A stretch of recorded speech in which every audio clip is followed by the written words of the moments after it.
Shalom, Om Swastiastu, Namo Buddhaya, salam kebajikan, salam sejahtera bagi kita semua.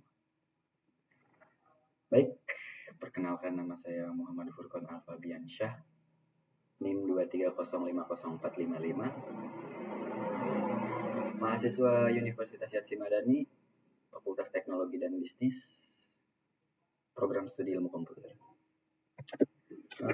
Oke teman-teman, disclaimer ya, video ini dibuat untuk memenuhi tugas dari salah satu mata kuliah yang sedang saya tempuh. Lebih tepatnya mata kuliah jaringan semantik. Yang mana video kali ini saya akan sedikit memperkenalkan apa itu JSON LD.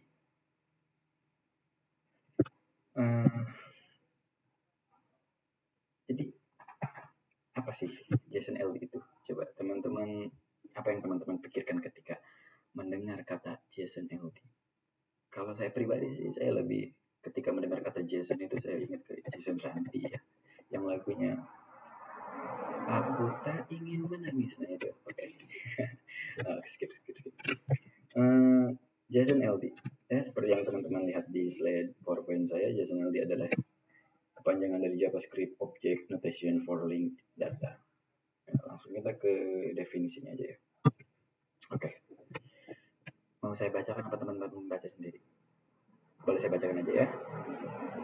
JSON LD. Maaf agak berisik juga ya. JSON LD adalah ekstensi JSON yang dirancang untuk menyediakan struktur data terstruktur. Jadi data yang terstruktur dengan menggunakan notasi JSON. Jadi JSON ya, adalah sebuah format data yang menyediakan data terstruktur yang memungkinkan. Ini memungkinkan penambahan metadata ke halaman web dengan cara yang mudah diakses dan dipahami oleh mesin pencari. Salah satu keunggulan JSON LD adalah kemampuannya yang mendukung linked data, memungkinkan keterkaitan data di seluruh web. JSON LD ini memudahkan mesin pencari atau aplikasi lainnya itu untuk memberikan respon terhadap keinginan-keinginan user, keinginan-keinginan manusia mungkin ya, keinginan-keinginan development ya, kurang lebih seperti itu. Jadi bisa dianalogikan JSON LD ini, JSON LD ini adalah analoginya atau ilustrasinya itu adalah sebuah perpustakaan besar yang dimana di dalamnya terdapat banyak buku.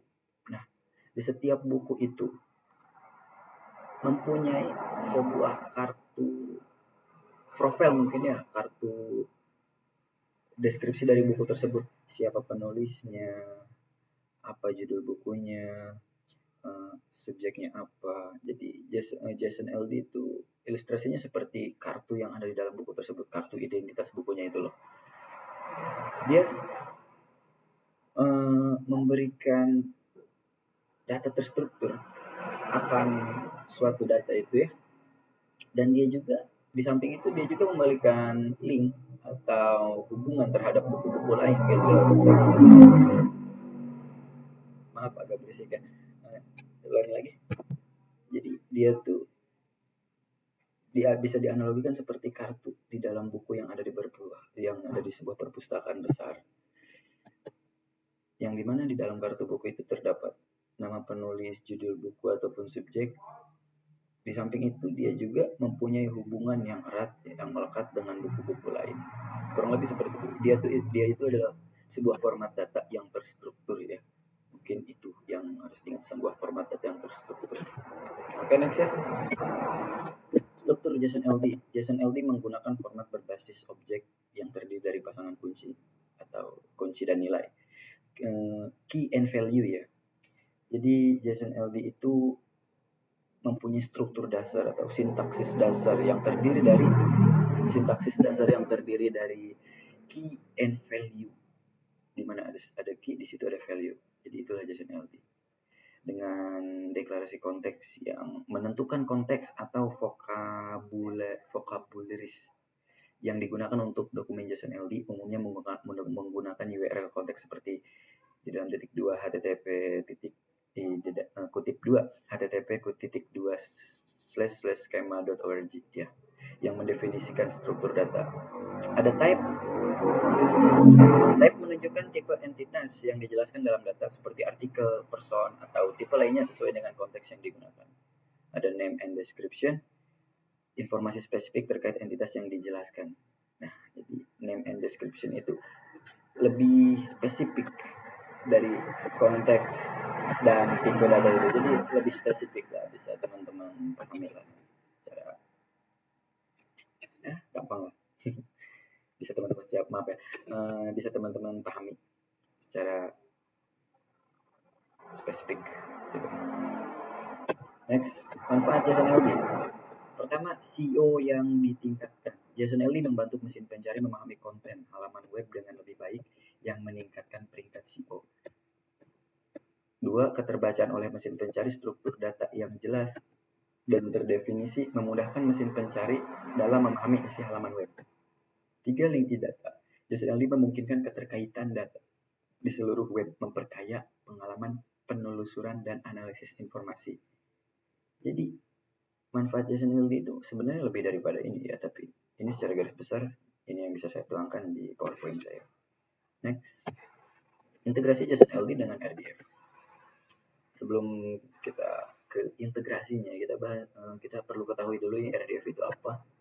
RDF adalah langsung saja ya, RDF adalah kepanjangan dari Resource Description Framework. Adalah sebuah model data standar ya, yang digunakan untuk merepresentasikan informasi tentang sumber daya research di web. RDF dirancang untuk memfasilitasi pertukaran data antara sistem yang berbeda dengan cara yang terstruktur dan terhubung, sehingga data bisa dipahami baik oleh manusia maupun mesin. RDF merupakan bagian dari teknologi web semantik yang dikembangkan oleh World Wide Web Consortium, W3C atau W3C. Jadi berisik ya. RDF ini adalah sebuah model data standar. Mungkin bisa kita klaim sebagai data original ya, yang digunakan untuk merepresentasikan informasi tentang sumber daya. Nah, di setiap mesin pencari atau aplikasi semacamnya itu ya, di dalamnya itu terdapat sumber daya yang sangat luas, yang sangat mumpuni, yang bisa memberikan apapun yang kita mau, apapun yang user mau, yang development mau itu di dalam sebuah mesin pencari. Nah, itu yang emang model datanya itu bentuknya adalah RDF, itulah RDF. Dia itu menyediakan sumber daya untuk seorang user atau developmentnya. Next. Nah, integrasi JSON-LD dengan RDF. Integrasi JSON-LD dengan RDF. Tadi itu ya, RDF itu adalah Resource Description Framework, yaitu panjangannya sangatlah erat. Nah, hubungan JSON-LD dengan RDF ini sangatlah erat, tidak terpisahkan harusnya. Bukan tidak terpisahkan sih, selalu saling berketergantungan mungkin ya, selalu berketerkaitan. Karena JSON-LD pada dasarnya adalah serialisasi dari RDF yang lebih mudah dibaca dan digunakan oleh pengembang web. JSON-LD memungkinkan kita untuk membuat data yang terhubung dengan mendeskripsikan hubungan antara data dengan cara yang sederhana. Untuk mengintegrasikan JSON-LD dengan RDF, kita bisa memanfaatkan kemampuan JSON-LD untuk mengekspresikan triple RDF, subjek, predikat, objek. Sederhananya mungkin saya akan ilustrasikan seperti halnya tadi itu buku ya yang ada di dalam sebuah perpustakaan besar. Jadi RDF itu adalah sebuah buku yang memang original nih, yang di dalamnya mungkin bisa dikatakan kompleks ya, sangat lengkap dari segi kosakatanya dan hal semacamnya ya. RDF itu original. JSON-LD ini berperan sebagai ringkasan dari sebuah buku original tersebut gitu, yang dimana memungkinkan mesin pencari atau aplikasi atau mesin ya, kita katakan mesin saja, yang memungkinkan mesin dan user manusia ya, itu bisa memahami isi data tersebut gitu loh. Paham nggak? Nah, jadi analoginya, ilustrasinya itu seperti ini. RDF itu adalah sebuah buku original dan JSON-LD adalah sebuah buku ringkasan. Jadi mereka itu pasti saling keterkaitan kan. Mungkin ya, saya bisa mengklaim bahwa JSON-LD ini adalah hasil kompresi ya. Hasil kompresi dari RDF. Jadi integrasi JSON LD dengan RDF itu adalah sebuah proses kompresi data gitu loh. Tanpa mengurangi makna dasar ataupun komponen atau konten-konten dasarnya gitu loh. Jadi dia nggak mengurangi hal-hal atau konten-konten penting, format-format penting gitu. Dia nggak hilang. Dia dikompresi RDF ini oleh JSON LD dan lebih distrukturkan gitu loh. Lebih dibuat terstruktur yang mana dapat mudah dibaca oleh mesin atau oleh manusia gitu ya, kurang lebih seperti itu. Integrasi JSON LD dengan aplikasi di web modern. Mengintegrasikan JSON LD dengan aplikasi web modern sangat berguna untuk membuat data terstruktur yang dapat dipahami oleh mesin pencari dan layanan lainnya.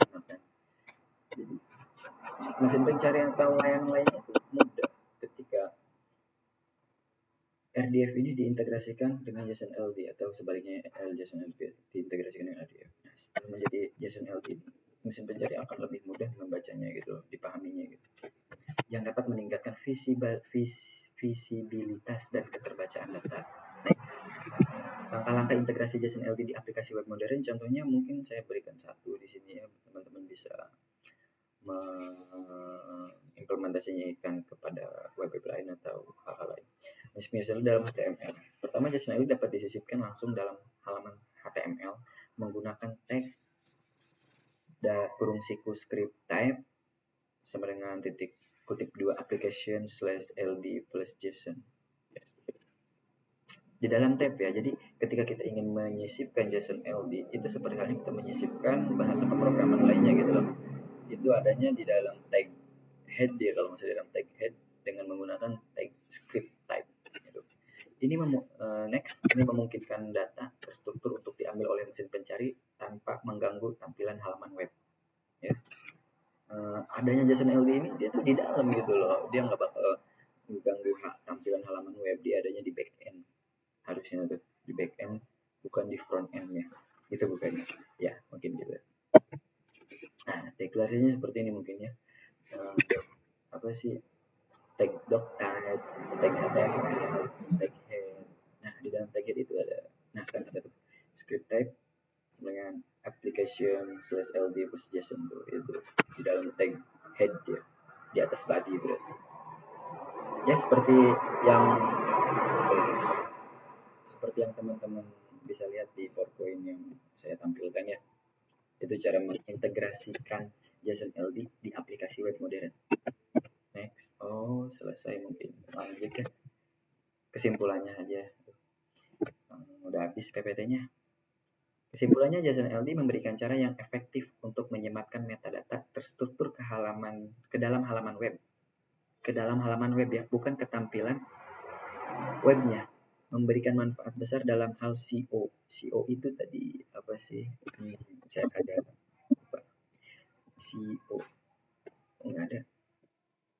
Apa ya SEO? Boleh saya cari dulu kali ya.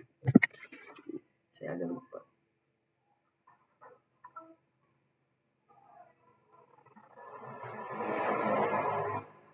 Kalau nggak salah S-nya itu search ya.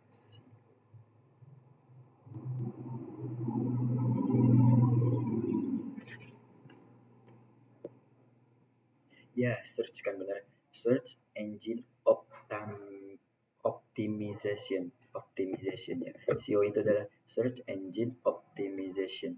Dan lanjut, dan keterbacaan oleh mesin pencari dengan implementasi yang benar menggunakan JSON LD dapat meningkatkan visibilitas dan keterhubungan konten di web. Sebagai bagian integral dari perkembangan web semantik, JSON LD tentu memainkan peran penting dalam memajukan interoperabilitas dan pemahaman data di web. Ya, itu kesimpulannya teman-teman, bisa teman-teman baca sendiri. Jika ada yang ingin teman-teman tanyakan, mungkin bisa teman-teman tuliskan di halaman komentar ya. Di komentar bisa ditanyakan.